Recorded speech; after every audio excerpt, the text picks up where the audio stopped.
था, जो कि ज्ञान रंजन द्वारा रचित है। कहानी।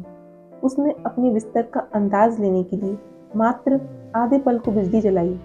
बिस्तरे फर्श पर बिछे थे। उसकी स्त्री ने सोते सोते ही बड़बड़ाया, आ गए, और बच्चे की तरफ करवट लेकर चुप हो गई। लेट जाने पर उसे एक बड़ी डकार आती मालूम पड़ी, लेकिन उसने डकार नहीं ली। उसे लगा कि ऐसा करने से उस चुप्पी में खलल पड़ जाएगी, और चारों तरफ भरी है। काफी रात तक एक ऐसा होना उचित नहीं है। अभी घनश्याम नगर के मकानों के लंबे सिलसिलों के किनारे किनारे सवारी गाड़ी धड़धड़ाती हुई गुजरी। थोड़ी देर तक बहुत साफ भागता हुआ शोर होता रहा। सर्दियों में जब यह सब गाड़ियां गुजरती हैं तब लोग एक पहरी की खासी नींद ले चुके होते हैं। गर्मियों में 11:30 का कोई विशेष मतलब नहीं होता। यूँ उसके घर में सभी जल्दी सोया करते, जल्दी खाया, जल्दी उठा करते हैं। आज बेहद गर्मी है। रास्ते भर उसे जितने लोग मिले, उन सब ने उससे गर्म और बेचैन कर देने वाले मौसम की ही बात की। कपड़ों की फजीयत हो गई, बदहवासी, चिपचिपाहट और थकान है। अभी तक सवारी गाड़ी शोर करती हुई गुजरी तो उसे ऐसा नहीं लगा कि नींद लगते लगते टूट गई हो, जैसे जाड़ों में प्राय लगता है, बल्कि यूँ लगा कि अब अगर सोने की चेष्टा शुरू नहीं की तो सचमुच देर हो जाएगी। उसने झमाई ली। पंखे की हवा बहुत गर्म थी। वह पुराना होने की वजह से चिड़ाती सी आवाज भी कर रहा था। उसको लगा दूसरे कमरे में लोग शायद उसकी ही तरह जमाइयाँ ले रहे होंगे, लेकिन दूसरों कमरों के पंखे पुराने नहीं हैं। उसने सोचना बंद करके अन्य कमरों की आहट लेनी चाहिए। उसे कोई मासूम सी ध्वनि की 1-1.5 मिनट तक सुनाई नहीं दी, जो सन्नाटे में काफी तेज होकर हो सकती है। तभी पिता की चारपाई बाहर चरमराई। वह किसी आहट से उठे होंगे। उन्होंने डांट कर उस बिल्ली का रोना चुप कराया जो शुरू हो गया था। बिल्ली थोड़ी देर चुप रहकर फिर रोने लगी। अब पिता ने डंडे को गच कर कई बार पटका, और उस दिशा की तरफ खदेड़ने वाले ढंग से जोड़े जिधर से रोना आ रहा था। फिर हट हट चिल्लाई। वह जब घूम फिर कर लौट आया तो पिता अपना बिस्तर बाहर लगाकर बैठे थे। कनखी से उसने किन्हीं उन्हें अपनी गंजी से पीठ का पसीना रगड़ते हुए देखा, और बचता हुआ वह घर के अंदर दाखिल हो गया। उसे लगा कि पिता को गर्मी की वजह से नींद आ रही है, लेकिन उसे इस स्थिति से रोष आ रहा है। सब लोग पिता के अंदर पंखे के नीचे सोने के लिए कहा करते हैं, पर जरा भी नहीं सुनते। क्यों, हमें क्या भोगे कष्ट। कुछ देर पड़े रहने के बाद वह उठा। उसने कुछ देर पड़े रहने के बाद वह उठा। उसने उत्सुकतावश खिड़की के बाहर झांका। सड़क की बत्ती छाती पर है। गर्मियों में ये बेहद अखर जाता है। पिता ने कई बार करवटें बदली, फिर शायद चैन की उम्मीद में पाटी पर बैठ पंखा झलने लगे। पंखे की ठंडी से पीठ का वह हिस्सा खुजलाते जहां हाथ की अंगुलियां दिक्कत से पहुंचती हैं, आकाश और दरख्तों के बीच तरफ देखते रहते। रिलीफ पाने की किसी बहुत सी हल्की उम्मीद में शिकायत उगलते हैं। बड़ी भयंकर गर्मी है, एक पत्ता भी नहीं डोलता। उस उसका यह वाक्य जो नितांत व्यर्थ है, अभी अभी बीते क्षण में डूब गया। गर्मी बरकरार है और रहेगी, क्योंकि ये जाड़े बरसात का मौसम नहीं है।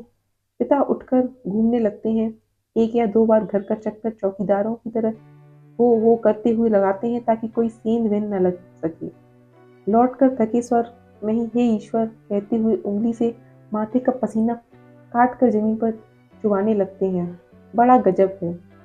कमरे की एक दीवार से टिककर बैठ जाने पर वह काफी तनाव से सोचने लगा। गजब है। कमरे की एक दीवार से टिककर बैठ जाने पर काफी तनाव से सोचने लगा।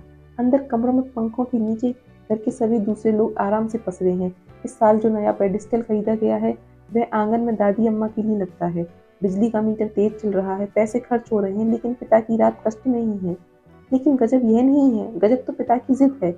फिर दूसरे का आग्रह अनुरोध माने तब ना। पिता पता नहीं क्यों पिता जीवन की अनिवार्य सुविधाओं से भी चिढ़ते हैं। वह झल्लाने लगते हैं। चौक से आते वक्त 4 आने की जगह 3 आने, और 3 आने की तरह तैयार होने दो 2 आने। वह चलने वाले रिक्शे के लिए पिता घंटे घंटे खड़े रहेंगे। धीरे धीरे सब के लिए सुविधाएं जुटाते रहेंगे, खुद उसमें कम से कम या नहीं शामिल होंगे। पहले लोग उनका काफी चिचोरी किया करते थे, अब लोग हार गए हैं, जानने लगे हैं कि पिता के आगे किसी की नहीं चलेगी। आज तक किसी ने पिता को वॉश बेसिन में मुंह हाथ धोते नहीं देखा। बाहर आकर बगिया वाले नल पर ही कुल्ला दातुन करते हैं। दादा भाई ने अपनी पहली तनख्वाह से गुसलखाने में बड़े उत्साह के साथ एक खूबसूरत सावर लगवाया, लेकिन पिता को अरसों से ही हम बस आंगन में धोती लंगोट की तरह बांधकर तेल चुपड़े बदन पर बाल्टी बाल्टी पानी डालते देख रहे हैं। खुले में स्नान करेंगे, जनेऊ से छाती और पीठ का मैल रगड़ेंगे। शुरू में दादा भाई ने सोचा पिता उनके द्वारा सावर लगाने में बहुत खुश होंगे, उन्हें नई चीज का उत्साह होगा। पिता ने जब कोई उत्साह प्रकट न किया तो दादा भाई मन ही मन काफी निराश हो गए। एक दो बार उन्होंने हिम्मत करके कहा भी, आप अंदर आराम से क्यों नहीं नहाते? पिता आसानी से उसे टाल गए। लड़कों द्वारा बाजार से लाई गई बिस्किटें, महंगे फल पिता कुछ भी नहीं लेते। कभी लेते भी हैं तो बहुत नाक भौं सकोड़कर उसे बेस्वाद होने की बात शुरू नहीं जोड़ दे देते हुए। अपनी अमावट गजट और दाल रोटी के अलावा दूसरे द्वारा लाई गई चीजों में श्रेष्ठता से वह कभी प्रभावित नहीं होते। उनका अपना हाथ पांव जानते हैं, अपना अर्जन, उसी में उन्हें संतोष है। वे पुत्र जो पिता के लिए उल्लू पर सेब मंगाते, दिल्ली एम्पोरियम से बढ़िया धोतियां मंगाकर उन्हें पहनाने का उत्साह रखते हैं, अब तेजी से पिता विरोधी होते जा रहे हैं। सूखी बच्चे भी अब गाये बगाए मुंह खोलते हैं और क्रोध उगलते हैं। लद बाहर के दो सीकरों के लगभग एक साथ गिरने की आवाज आई।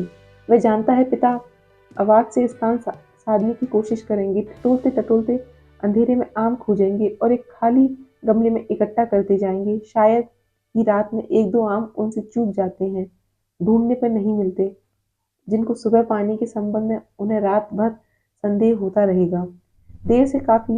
दीवार से काफी देर तक एक ही तरह टिके रहने से उनकी पीठ दुखने लगी थी।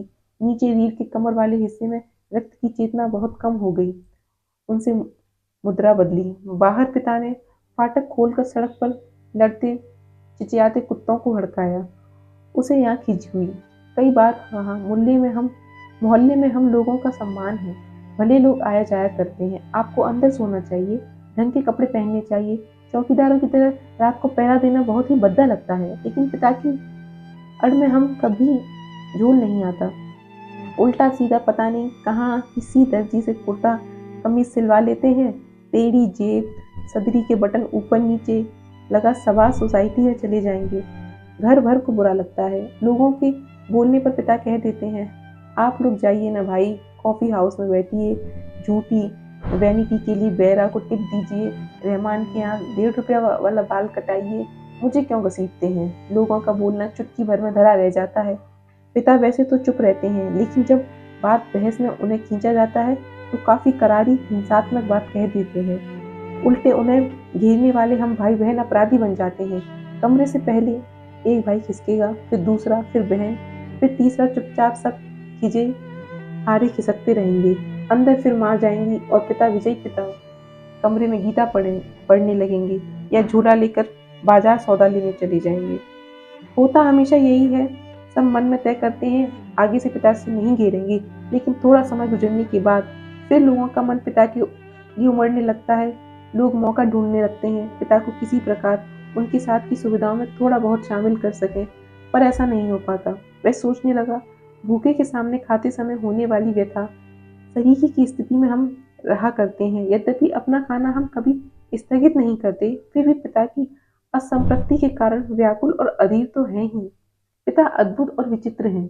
वह सोचते हुए उठा। कमरे में घूमने और सिगरेट पी सकने की सुविधा नहीं थी, अन्यथा वह वैसा ही करता। उसने सो जाने की इच्छा की, अपने को असह्य पाया। शायद नींद आ ना सकी। यह ख्याल उसे घबराने वाला लगा। पिता अद्भुत और विचित्र हैं, यह बात वह भूल नहीं रहा था। पिछले जाड़ों में वह अपने लोग को कुचलकर बमुश्किल एक कोट का बेहतरीन कपड़ा पिता के लिए लाया।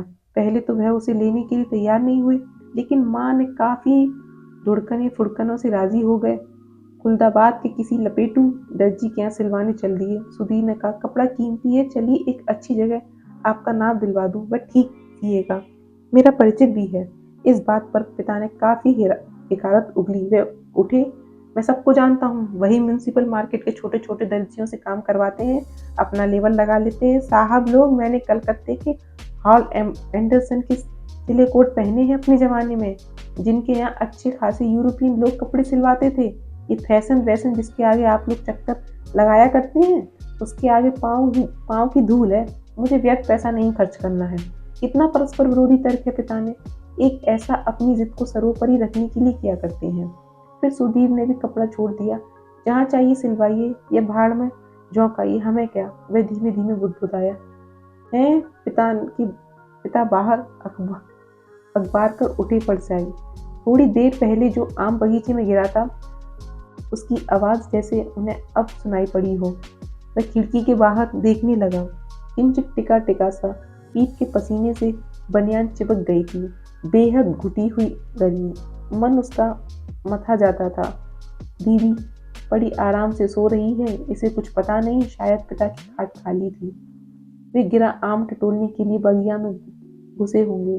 पिता कितने विचित्र हैं। लंबे समय से वह केवल दो ही ग्रंथ पढ़ते आ रहे हैं, यंत्रवत नियमवत रामायण और गीता। लंबे 35 वर्षों तक अखंड केवल रामायण और गीता। उसके पहले युवा काल में जितना कुछ पढ़ा हो, उन्होंने उसे कभी भयावह, कभी सम्मानजनक, कभी झूठ लगता है। यह देख सोचकर कि कोई व्यक्ति केवल दो ही पुस्तकों में जिंदगी के 35 वर्ष काट सकता है और कैसे काट लेता है। तभी उसका बच्चा उन्माकर रोने लगा। उसने तपाक से खिड़की छोड़ी और अपने बिस्तर पर झूठ मूठ सो गया। ऐसा ना हो देवा बच्चा के रोने से उठ पड़े और उसे संदिग्धावस्था में देख बहुत से बेकार प्रश्नों द्वारा हल्काना करना शुरू कर दे। देवा बच्चे के मुंह में स्तन से पहले ही सी बेखबर हो गई। वह खुद बिस्तर पर सोता मालूम पड़कर भी जागता रहा। स्तन चूसने की चप चप आवाज आती रही और थोड़ी देर बाद बंद हो गई। उसने तय किया कि वह देवा के बारे में ही कुछ सोचे और उसके शरीर को छूता रहे। उसने देवा के कूल्हे पर हाथ रख दिया, लेकिन उसे तनिक भी उत्तेजना अपने अंदर महसूस नहीं हुई। उसने थोड़ी देर उत्तेजना की प्रतीक्षा की। अपनी इस हरकत से उसे ऊब होने लगी और मन भी लांछित होने लगा। बाहर पिता सोया जग रहे हैं, जैसे भी हों वे बड़े जबरदस्त हैं। इस समय बाहर रहकर बाहरी होते जा रहे हैं। घर के अंदरूनी हिस्सों में लोग आराम से या कम आराम से किसी तरह सो तो गए ही होंगे। वह विषादग्रस्त हुआ और अनुभव करने लगा, हमारे समाज में बड़े बूढ़े लोग जैसे बहु बेटियों के निजी जीवन की स्वच्छंद रहने देने के लिए अपना अधिकांश समय बाहर व्यतीत किया करते हैं। क्या पिता ने भी वैसा ही करना तो नहीं शुरू कर दिया है? उसने पिता के बूढ़ेपन का ख्याल करके सिरहन हुई। फिर उसने दृढ़ता से सोचा, पिता अभी बूढ़े नहीं हुए हैं। उन्हें प्रतिक्षण हमारे साथ साथ जीवित रहना चाहिए। भरसक पुरानी जीवन व्यवस्था कितनी कठोर थी। उसके मस्तिष्क की एक हिसाब सा आ गया। विषाद सर्वोपरि था। उसकी आंखों में हल्का जल लगने लगा। अगर कोई शीत युद्ध न होता पिता और पुत्रों के बीच, तो वह उन्हें जबरन पंखे नीचे लाकर सुला देता। लेकिन उसे लगा कि उसका युवापन एक प्रतिष्ठा की जिद कहीं चुराए बैठा है। वह इस प्रतिष्ठा के आगे कभी बहुत मजबूत, कभी कमजोर हो जाता है और उसे भुगत भी रहा है। दरअसल उसका जी अक्सर उठने को हुआ है। पिता, तुम हमारा निषेध करते हो, तुम ढोंगी हो, अहंकारी, वज्र अहंकारी। लेकिन वह कभी चिल्लाया नहीं। उस पर चिल्ला सकना मुमकिन भी नहीं था। वह अनुभव करता था उसके सामने जिंदगी पड़ी है और पिता इस तरह चिल्लाने में उसका नुकसान हो सकता है। उसको लगा पिता लगातार विजयी हैं, कठोर है तो क्या।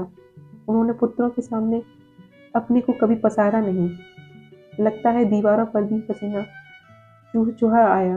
खुद छुरा भोंक देने या दीवार पर सिर पटकने या सोती बीवी के साथ पास खो जाने का ढोंग सोचने के बाद भी गर्मी की बेचैनी नहीं कटी। उसने ईश्वर को बुदबुदाना चाहा, लेकिन वैसा भी नहीं किया। केवल हल्के हल्के हाथ के पंजे से सिर के बालों को दबोचकर वह रह गया। गर्मी के मौसम में कहीं अधिक है प्रबल पिता। उसके सामने एक घटना मजबूती से टंग गई। उसने घटना को मन में दोहराया। वायुसेना में नौकरी करने वाले कप्तान भाई बहन के यूनिवर्सिटी में खर्चे के लिए 2 वर्ष तक 50 रुपया भेजता रहा था। एक बार अकस्मात कप्तान भाई होली अवकाश मनाने घर आ गया था। पिता ने उसके हाथों में उसके नाम की 1200 रुपये वाली एक पासबुक थमा दी। सबको यह बड़ा आकस्मिक लगा। कप्तान भाई को हैरत हुई, हल्की खुशी भी कि एकाएक काफी रुपया मिल गए हैं। लेकिन इस बात से उसे दुख और पराजय का भान भी हुआ। उसने अपने को छोटा महसूस किया। 2 वर्ष तक बहन के लिए उसने जो थोड़ा बहुत किया, वह सब एक पल में घटकर नगण्य हो गया। फिर भी वह अनुभव कर रहा था, कप्तान भाई ज्यादा सोचते नहीं, खिलाड़ी तबीयत के हैं, यान की तरह चुटकी में धरती छोड़ देते हैं। इतने मस्त हैं कप्तान भाई। उसे लगा पिता एक बुलंद भीमकाय दरवाजे की तरह खड़े हैं, जिससे टकरा टकरा कर हम सब निहायत टिड्डी और दयनीय होते जा रहे हैं। इस घटना को याद करके पिता के प्रति खिन्न हो जाने पर भी उसने चाहा कि वह खिड़की से पिता को अंदर आकर सो रहने के लिए आग्रहपूर्वक कहे, लेकिन वह ऐसा नहीं कर सका। वह असंतोष और सहानुभूति दोनों के बीच असंतुलित भटकता रहा। न लोको शेड से उठती इंजनों की सीटिंग ध्वनि, न कंक्रीट की ग्रैंड ट्रक पर से होकर आती धूमनगंज की ओर इक्के दुक्के लौटते कौए घोड़ी की टाप, न झगड़ते कुत्तों की भौंक भौंक। वहीं कहीं उल्लू एक गति एक वजन विभत्सा में बोल रहा है। रात्रि में शहर का आवाज कुछ पलों के लिए मर सा गया है। उसको उम्मीद हुई है किसी भी समय दूर या पास से कोई आवाज अकस्मात उठ जाएगी, घड़ी टनटना जाएगी या किसी दौड़ती हुई ट्रक का तेज लंबा हॉर्न बज उठेगा। शहर का मरा हुआ आभास पुनः जीवित हो जाएगा। पूरा पूरा शहर कभी नहीं सोता या मरता। बहुत से सोते हुए जान पड़ने वाले भी संक्षिप्त ध्वनियों के साथ या लगभग ध्वनिहीनता के बीच जगे रहे होते हैं। रात काफी बीत चुकी है। इस समय यह सब सोचना सिवाय सोने के कितना निरर्थक है। शायद पिता औंध गए हैं। करवट बदलने से उत्पन्न होने वाली खाट की चरमराहट, आम टटोलते समय सूखी अधसूखी पत्तियों के कुचलने की आवाज, लाठी की पटक, मकान के फेरे के वक्त की खांस खांस कर कुत्ते बिल्लियों को हड़काना, कुछ सुन नहीं पड़ रहा है। इस विचार से पिता सो गए हैं। उसे परम शांति मिली। लगा कि अब वह भी सो सकेगा। शीघ्र नींद के लिए उसने टकटकी बांधकर पंखे की तरफ देखना शुरू किया। गर्म हवा के बावजूद दिन भर की व्यर्थ थकान सोच विचार से पस्त हो जाने की वजह से वह नींद में चित्त हो गया। थोड़े समय उपरांत एकाएक उचक्कर उठ बैठा। उसने चारों तरफ कुछ देख पाने के लिए कुछ क्षणों तक गड़े हुए अंधेरे को घूरा। हुआ यह कि उसे शरीर में एकाएक बहुत गर्मी सी लगी थी और अजीब सरसराहट हुई। शायद पसीने से भीगी टांगों पत्नी के बदन से छू गई थी। मुंह में बुरा सा स्वाद भर गया था। किसी बुरी बीमारी के कारण अक्सर ऐसा हो आया करता है। उठकर उसने 2-3 कुल्ले किए, ढेर सारा ठंडा पानी पिया। इतना सब कुछ वह अधीन नहीं करता रहा। आंगन से पानी पीकर लौटते समय उसने इत्मीनान से खिड़की के बाहर देखा। अब तक नींद थोड़ी बहुत थी, काफुर हो गई। पिता सो नहीं गए हैं अथवा कुछ सोकर पुनः जगे हुए हैं, पता नहीं। अभी भी उन्होंने हे राम तू ही सहारा है कहकर जमाई ली है। ऐसा उन्होंने कोई दफ्तर नहीं किया। रात के लिहाज से काफी शोर उठाते कहा है। शायद उन्हें इत्मीनान है कि घर के सभी लोग निश्चित रूप से सो रहे हैं। पिता ने अपना बिस्तर गोल मरोड़ कर खाट के लिए एक सिरे पर कर लिया है। वह सुराही से प्याले में पानी लेकर अपनी खटिया बांध तर कर रहे हैं। सुराही से खाट तक और खाट से सुराही तक बार बार आते जाते हैं। बहुत बार ऐसा करने पर खाट की बांध तर हुआ है। इसके बाद उन्होंने पानी पिया। उन्हें एक बड़ी आवाजदार जमाई के साथ लिपटे और बिस्तर का सिराना बना निखरी खटिया पर लेट गए। तड़का होने के पता नहीं कितनी देर थी। थोड़ी देर बाद पंखा जमीन पर गिराकर उनका दायां हाथ खटिया के पाटी से झूलने लगा। चारों तरफ धूमिल चांदनी फैलने लगी। सुबह जो दूर है कि भ्रम में पश्चिम से पूरब की ओर कौवे कांव कांव करते उड़े। वह खिड़की से हटकर बिस्तर पर आया। अंदर हवा वैसी ही लू की तरह गर्म है। दूसरे कमरे स्तब्ध हैं। पता नहीं बाहर भी उमस और बेचैनी होगी। वह जागते हुए सोचने लगा, अब पिता निश्चित रूप से सो गए हैं शायद। इस कहानी का एक्सप्लेनेशन पढ़ लेते हैं। पिता ज्ञानरंजन। लेखक परिचय। ज्ञानरंजन साठोत्तरी कहानी के बहुचर्चित हस्ताक्षर हैं। उन्होंने तात्कालिक सामाजिक अनुभव व उस आयाम को रूपायित किया है जो आजादी के बाद भी व्यापक स्वप्नशीलता के सामने प्रश्न चिन्ह लगाता हुआ एक सामान्य असंतुष्टि और कटुता को भर रहा था। हालांकि शुरू में ज्ञानरंजन इस असंतोष और कटुता के पीछे काम करने वाले बृहत्तर तत्वों का रूप स्पष्ट नहीं था, लेकिन लगातार लेखकीय विश्लेषण का उपयोग करते हुए धीरे धीरे उन्होंने वह क्षमता अर्जित कर ली जो समाज के सकारात्मक और निषेधात्मक पक्षों के बीच की सीमा रेखा को किंचित पहचानती है और इस पहचान के बल पर सार्थक जनवादी लेखक की दिशा में अग्रसर होती है। मध्यवर्गीय पात्रों के आत्मछल और सम्मोहन को अपने व्यंग का लक्ष्य बनाते हुए अपनी बात की कहानियों में ज्ञानरंजन ने भी यही स्पष्ट किया है कि यदि मध्यवर्गीय व्यक्ति अपनी सामाजिक भूमिका में पूरी तरह सार्थक और प्रभावी होना है तो उसे व्यक्तिवादी मौका परस्ती को पूर्णतः छोड़कर व्यापार संघर्ष की दिशा अपनानी होगी। विडंबनाओं पर से पर्दा हटाना और सजीव वातावरण का निर्माण शायद ज्ञानरंजन की लेखनी के सर्वोत्कृष्ट गुण है। वातावरण न केवल सजीव होकर सामने आता है बल्कि पाठक का मन उसे महसूस करने लगता है। फिर क्रमशः लेखक का दृष्टिकोण और अधिक व्यापक होने लगता है।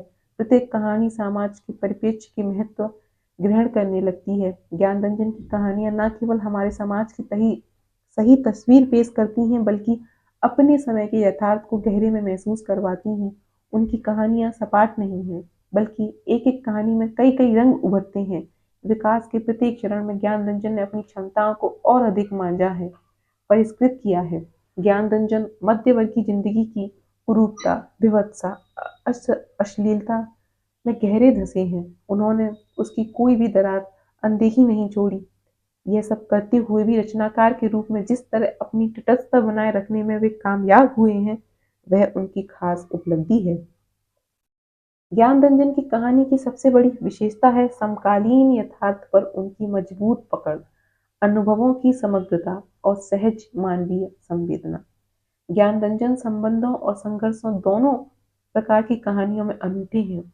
उनकी कहानियां घर, परिवार, पिता, भाई बहन अर्थात पारिवारिक संबंधों के बीच घटती होती हैं। कलह, फेंस के इधर उधर शेष होते हुए भी संबंध, पिता, यात्रा, मनहूस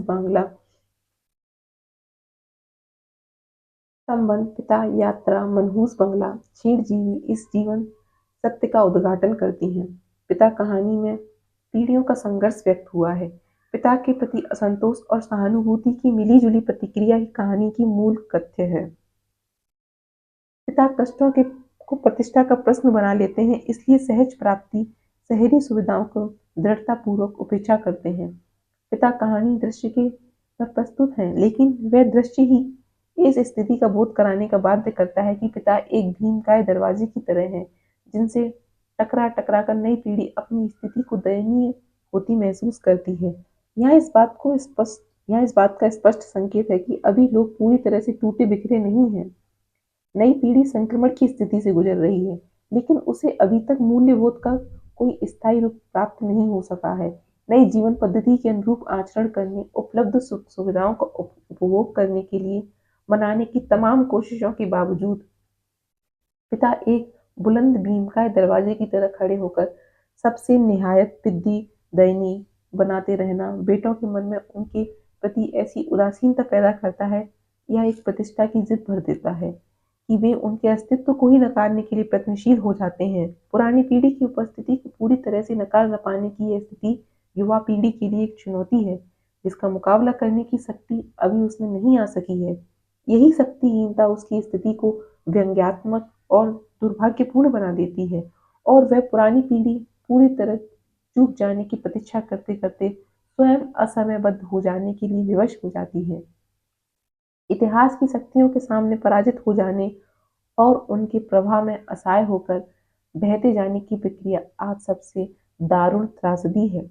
यह बदलती हुई मानसिकता और उस मानसिकता के साथ साथ चल पाने में असमर्थ पिता की कहानी है। इस पुरानी पीढ़ी को का अपने समकालीन परिवेश से कटते चले जाने का दर्द बहुत शिद्दत के साथ उभर कर सामने आता है।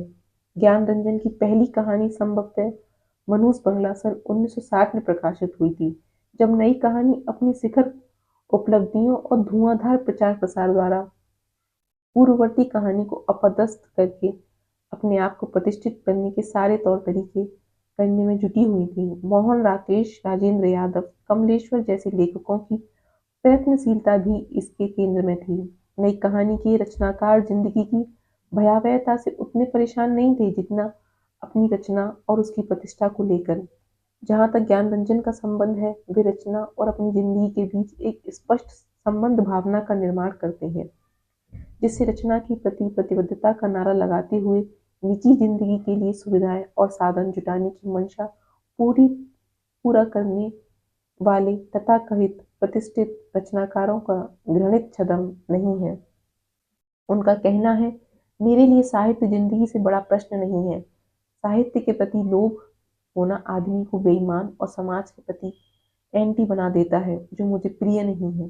ज्ञानरंजन परिधि से केंद्र की ओर चलने के बजाय केंद्र से परिधि की ओर चले हैं और उनकी इस यात्रा को बराबर विस्तार मिलता गया है। उन्होंने व्यक्ति को परिवार के बीच से उठाया है, जहाँ वे अपने विशिष्ट रूप माँ, पिता, पत्नी, प्रेमिका आदि में उपस्थित होकर अपनी प्रासंगिकता, अप्रासंगिकता, शक्ति और दुर्बलता, सोच एवं संवेदना के माध्यम से विश्लेषित होते हुए अपनी ऐतिहासिक प्रवृत्ति का परिचय देते हैं, जो समूचे समाज, जाति, राष्ट्र के सांस्कृतिक सामाजिक स्वरूप का परिचय बनती है। जीवन के प्रति ज्ञानरंजन की दृष्टि बड़ी तीखी और आलोचनात्मक है।